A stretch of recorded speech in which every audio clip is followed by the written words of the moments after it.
तर आपण बघा पहिल्या व्हिडिओमध्ये जो बॉडी पार्ट होता प्लंबर ब्लॉक असेंब्लीचा, ही प्लंबर ब्लॉक असेंब्ली आहे आणि याचा बॉडी पार्ट आपण ड्रॉ केला होता काल. NX मध्ये 3D मॉडेल बनवलं होतं.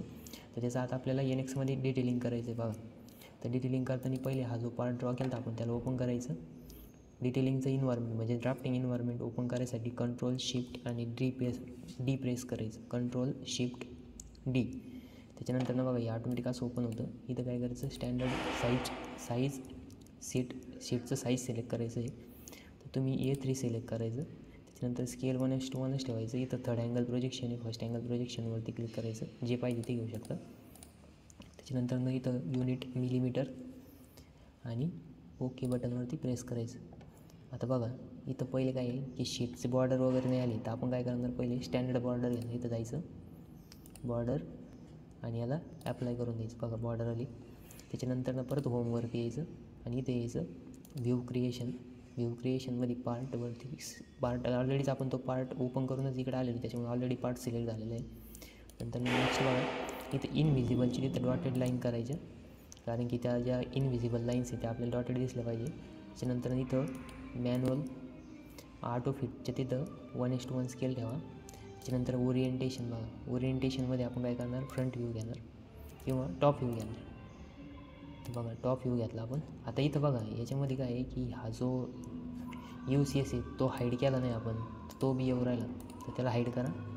हाईड केल्यानंतर बघा तर आपण आता तो हाईड केला. नेक्स्ट नंतर बघा इथं तो व्ह्यू पहिले काय करायचं, सेट करायचा. ठीक आहे, हा व्ह्यू आला. त्याच्यानंतर नेक्स्ट इथं सेक्शनवरती क्लिक करायचं.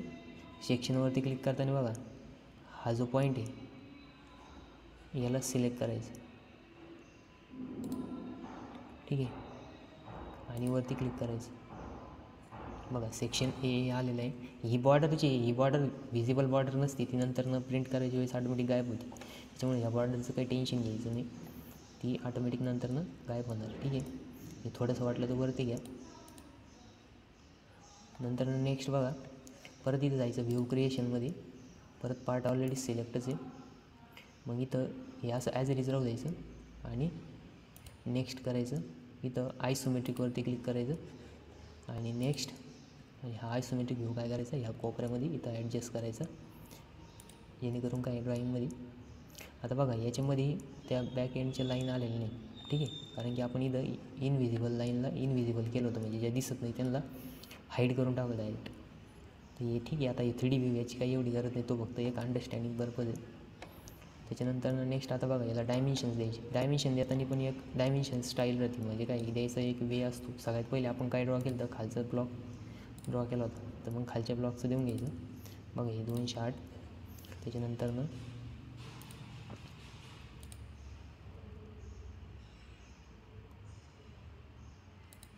48.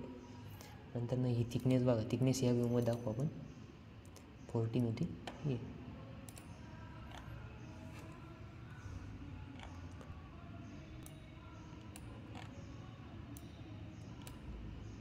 3 दिले, 3 डायमेन्शन दिले बघा पहिले.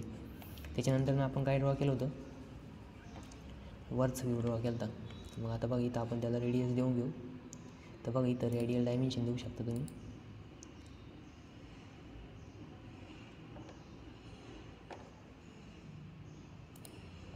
त्याच्यानंतर नेक्स्ट बघा तर हे जे पॉकेट आहे, हे पॉकेटची डायमेन्शन देऊन घेऊ आपण. पॉकेटची डायमेन्शन देताना बघा पहिले त्याचं काय करायचं, इथून इथपर्यंतचं डिस्टन्स देऊ 10 mm. त्याच्यानंतर इथून इथपर्यंतच. बघा आता हे 2 पॉकेट सेम आहे, तर दोन्हीला पण डायमेन्शन देत नाही बसायची, एकालाच द्यायची. ते दुसऱ्याला ऑटोमॅटिक आपल्या होतं, कारण की ते जो मॅन्युफॅक्चरर असतो त्याला समजून जातं की दोन्ही पॉकेट कसे सेम आहे. त्याच्यानंतर बघा इथं त्याच्याकडे 3D मॉडेल पण असतं आणि इथं हे सेंटर टू सेंटर डिस्टन्स देऊन टाकायचं. म्हणजे काही डायमेन्शन जे सिमिलर फीचर असतं त्यांना एकदम दिलं तरी चालतं, डबल द्यायची गरज नसती. आणि बघा हे स्क्वेअर पॉकेट आहे, काय स्क्वेअर पॉकेट आहे, तर इथं आपण त्याचं स्क्वेअर पॉकेटचं. आणि बघा याच्यावरती जर डबल क्लिक केलं तर इथं लिहायचं स्क्वेअर, म्हणजे ते समजून जाईल की ते काय आहे, स्क्वेअर पॉकेट आहे.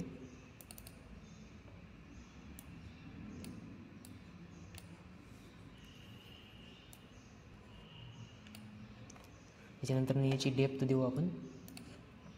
डेप्थ बघा आता इथून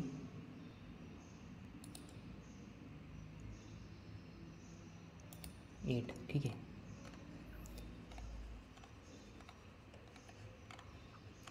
आता नेक्स्ट बघा इथं हे डिस्टन्स द्यायचं राहिलं, हे आणि हे किती आहे, 4 mm. आणखीन कुठलं फीचर राहिलं आता, हे टॉपचे फीचर. आता हे बॉटम साईडचे संपले. आणि इथं बघा हे जे सर्कल आहे यांचा रेडियस द्यायचा आपल्याला. तर मग इथं रेडियसवरती क्लिक करायचं.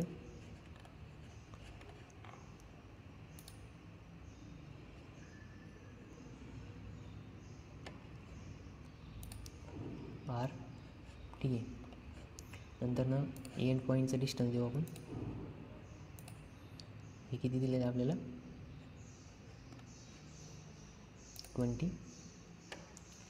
त्याच्यानंतर ना नेक्स्ट बघा हे R द्यायपेक्षा आपण इथं डायरेक्ट हे देऊन टाकू.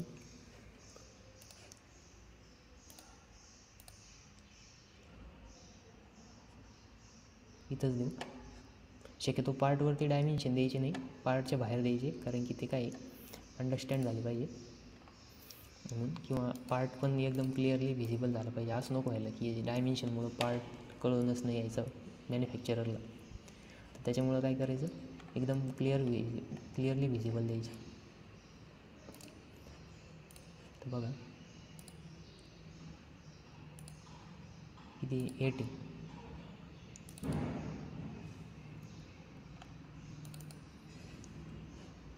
इथं काय आहे,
ठीक आहे. त्याच्यानंतर याची डेप्थ देऊन टाका इथं, ह्या पॉईंटपासून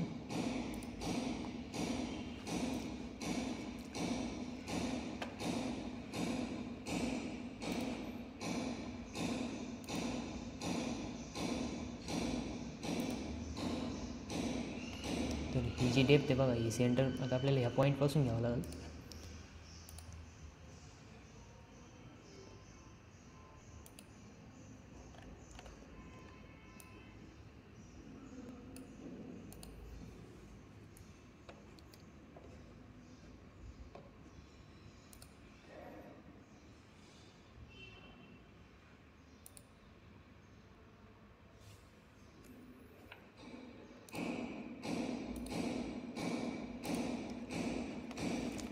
त्याच्यानंतर नेक्स्ट बघा आता आपल्याला याचं डायमीटर द्यायचं आहे.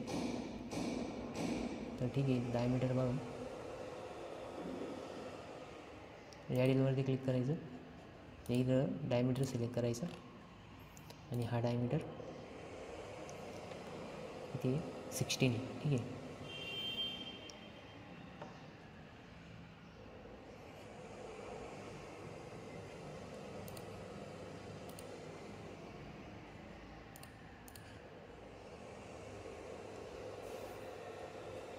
किंवा इथं टॉपला दिला तरी चालेल.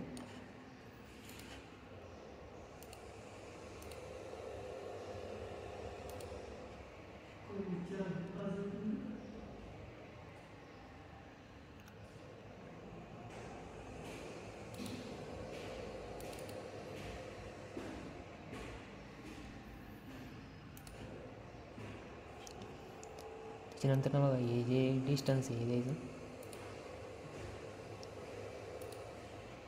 नंतर परत इथून पर्यंतचं 16. तर पुन्हा इथून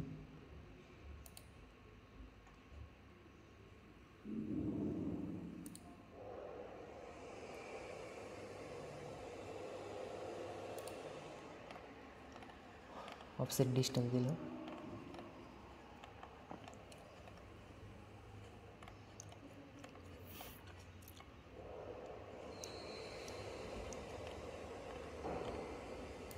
सेंटरचं जे होल आहे ते आपण इकडे देऊ खाली.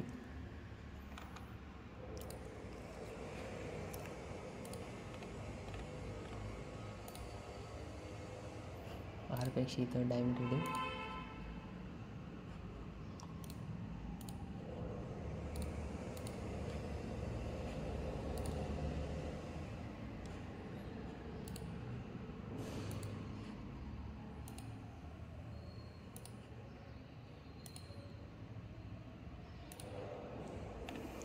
ये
त्याच्यानंतर नेक्स्ट बघा आता आपल्याला इथले हे डिस्टन्स द्यायचे वरचे. तर हे डिस्टन्स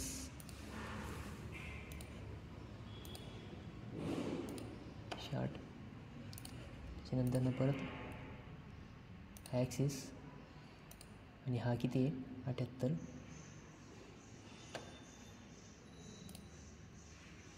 हे 16 आपण खाली दिलं डायमीटरचं, त्याच्यामुळे डबल द्यायची गरज नाही. याला डिलीट करायचं. त्याच्यानंतर नेक्स्ट बघा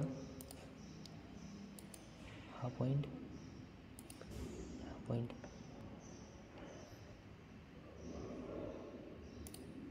हे बाहेर देऊ. आणखीन कुठलं राहिलं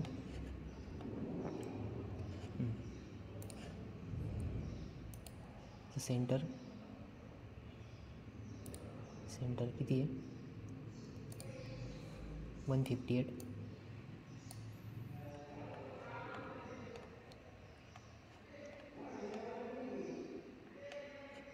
आणि टोटल हाईट द्यायची बाकी आहे.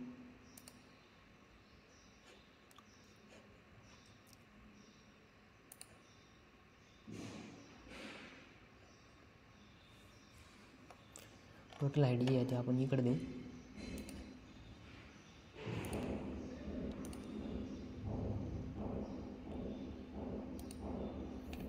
ठीक आहे.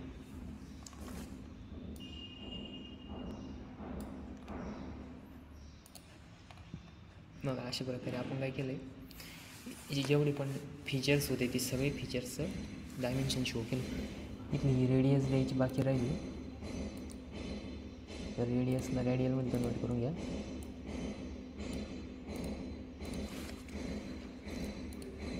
डिलीट करा.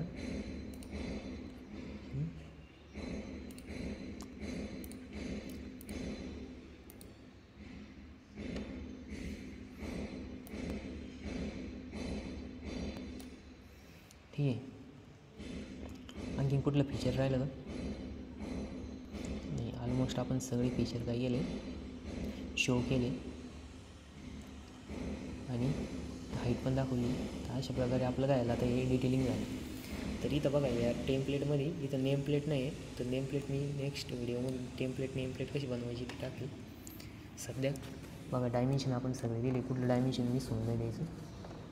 त्याच्यानंतर ना याला सेव्ह करायचं आणि इथं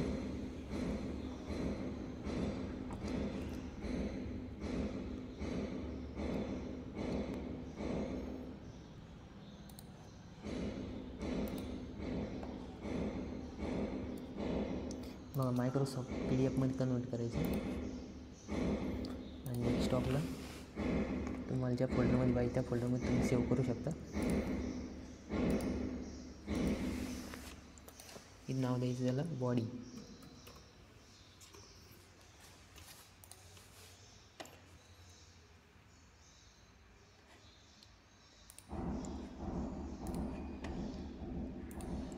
बघा इथं बॉडीची PDF क्रिएट झाली. बघा तुम्हाला ते जे दाखवलं होतं काय की ती बॉर्डर जी होती ती बॉर्डर काय होती नंतर ना निघून जाते ज्यावेळेस आपण ते प्रिंट आऊट करतो त्यावेळेस. बघा अशी एकदम व्यवस्थित सुटसुटीत ड्रॉईंग तयार झालं. आणि याची तुम्ही इथनं प्रिंट पण काढू शकता. इथं टेम्पलेट वगैरे ॲड करायला पाहिजे इन्स्टिट्यूटची. तर आपण याच्यामध्ये GD&T वगैरे कसं ॲप्लाय करायचं ते बघितलेलं नाही. तर जसं जसं आपण पुढे जाऊ तसं आपण GD&T पण कसं ॲप्लाय करायचं ते बघू.